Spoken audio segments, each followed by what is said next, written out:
Olá, meu nome é Álvaro, sou crítico e editor da revista Pós-Créditos e estou aqui hoje para fazer um complemento, um diálogo, ao texto que eu publiquei ontem na revista sobre Carlitos Way, traduzido como O Pagamento Final, filme do Brian De Palma e estrelado pelo Al Pacino, que conta a história desse gangster, Carlito, que sai da cadeia disposto a se regenerar, a não mais se envolver com o crime, mas o filme nos mostra que essa redenção não vai ser tão fácil assim.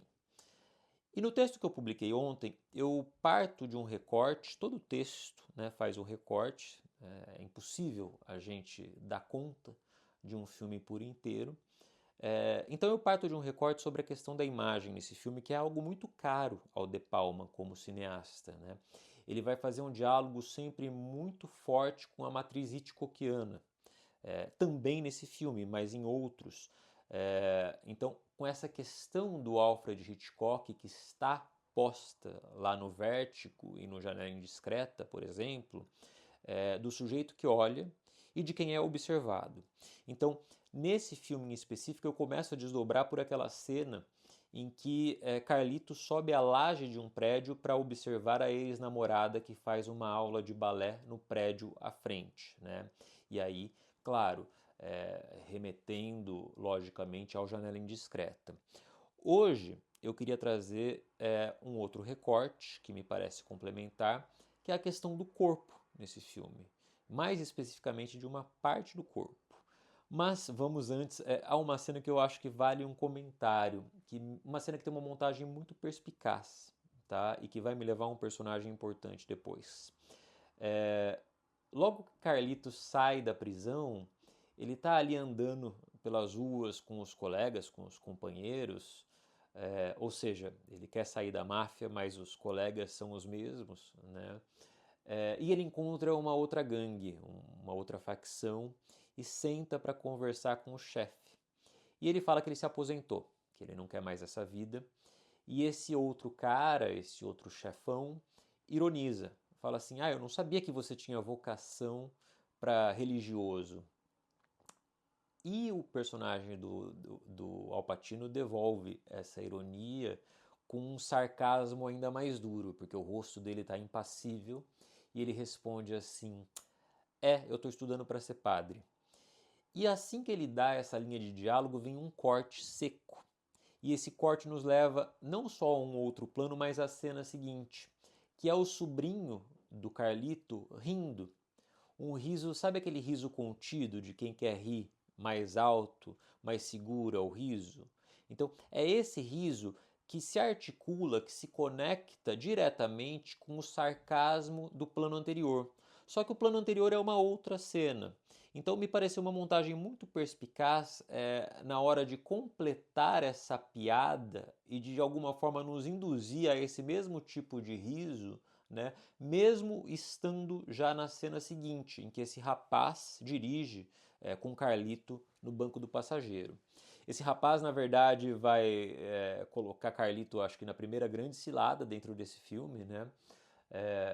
Pós-prisão, ele o leva a uma barbearia.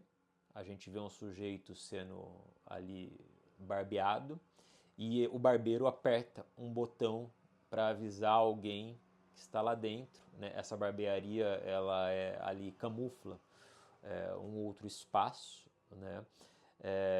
Em que surge então essa corporeidade da qual eu vou falar, que é o pescoço. Né? É um filme em que os pescoços são talvez a parte mais frágil, no sentido de que também é esse filme de homens com o pescoço a prêmio o tempo todo. Então esse menino, esse rapaz que leva Carlito a esse lugar e que acha, confia nas pessoas ali, ele vai ser traído e ele vai ser degolado nessa primeira cena, tá?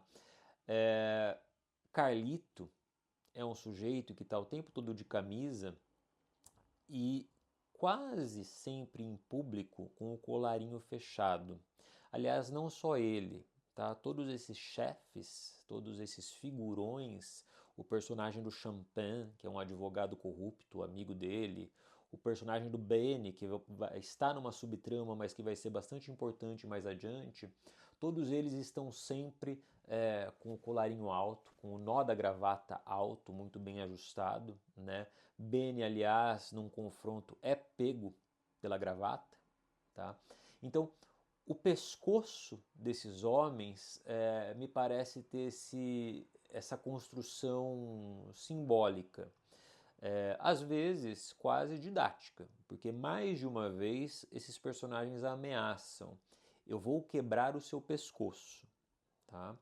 O personagem do Viggo Mortensen, por exemplo, que tem uma cena, mas é uma bela cena, é um personagem que ele é pego pelo pescoço de alguma forma, né? No sentido de que ele tem um grampo, ele tem uma escuta presa no colarinho, e o personagem do Pacino descobre isso e aponta uma faca em direção ao pescoço dele e tira essa escuta. Né? Agora, a cena mais contundente nesse sentido é uma cena em que o personagem do Champagne vai encontrar um cliente que é um figurão e é um brutamontes, e esse cara ameaça ele, fala assim: eu quebro o seu pescoço como se você fosse uma galinha. E nesse momento, para onde está a câmera? Né? A câmera está baixa, né? Está num contra-plongé. Esse homem estende as mãos e as mãos dele são distorcidas, são engrandecidas é, pelo, pela angulação, pelo enquadramento, né? Trazendo todo o impacto e sugestionando toda a violência que aguarda o personagem no Champagne, né, caso ele não auxilie nessa fuga. Não à toa esse personagem, me parece, aparece com um lenço amarrado no pescoço, um pouco adiante numa festa. Tá? Então, o pescoço está sempre em perigo nesse filme. Tá? E não me parece à toa, né? Por exemplo, a máfia italiana, ela é conhecida por... que não é a única que aparece nesse filme, tá? Esse filme trabalha com outras máfias, mas também tem a máfia italiana. Ela é conhecida por trabalhar com enforcamentos, como tática de assassinato, né? Por estrangulamentos. E aí eu estava vendo esse filme e reparando nessa corporeidade e já lembrando que, de certa forma, dialoga e antecipa depois, talvez, uma das grandes obras de máfia que surgem alguns anos depois, que é o The Sopranos, né?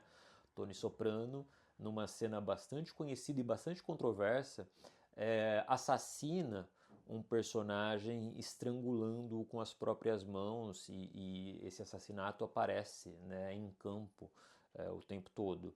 Essa cena, esse episódio é bastante discutido, inclusive está narrado nesse livro aqui, Homens Difíceis, né, que trata desses personagens masculinos muito complexos que aparecem ali no começo do milênio, começando com o Tony Soprano. Então, de alguma forma, esse filme do De Palma me parece dialogar e antecipar Tony Soprano. Tá bom? Era isso que eu queria trazer e de alguma forma complementar o texto, que tem uma vida própria, tá? Mas acho que é um filme que dá pra gente discorrer bastante coisa. Então por hoje é só.